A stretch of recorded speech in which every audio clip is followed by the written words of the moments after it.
আসসালামু আলাইকুম। মুনিরার সাথে ব্লগে আপনাদের সবাইকে ওয়েলকাম। আশা করছি যে যেখান থেকে ভিডিওটা দেখছেন সবাই অনেক ভালো আছেন, সুস্থ আছেন।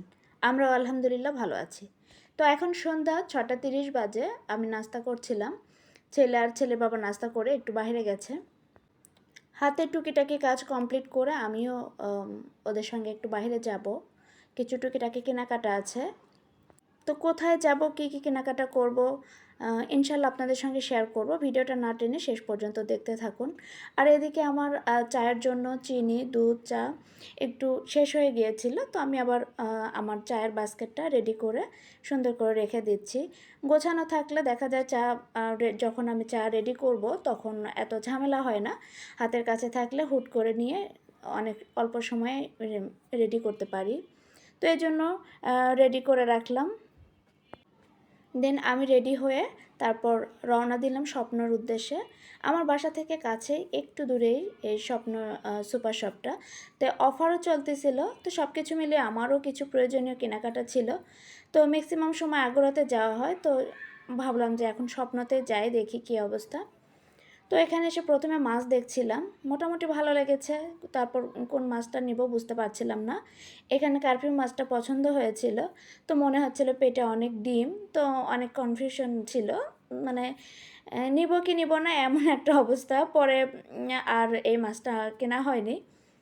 আর অন্য কোনো কার্পিও মাছ ছিল না। কার্পিও মাছটা সচরাচর আমাদের কাছে একটু বেশিই ভালো লাগে।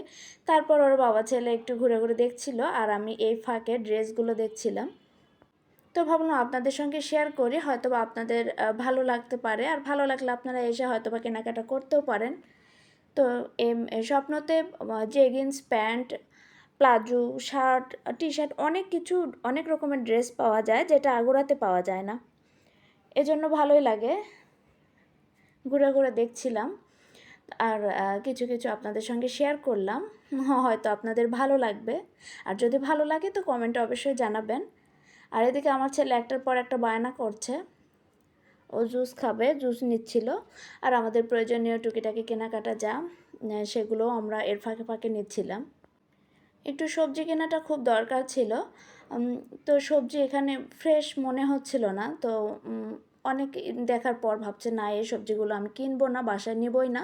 তারপর এখান থেকে দুটো গাজর আর মিষ্টি কুমড়া নিয়েছি শুধু, আর অন্য কোনো সবজি কিনি নাই। ভালো লাগেনি সবজিগুলো, ফ্রেশ না।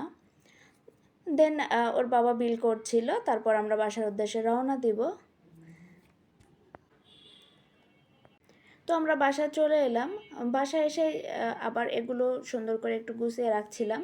আর কদবেল নিয়েছিলাম যে কখন খাবো, এটাই ভাবছিলাম। তারপর একটু মজা করে কদবেল মেখে খেয়ে নিলাম, ভালো লাগলো।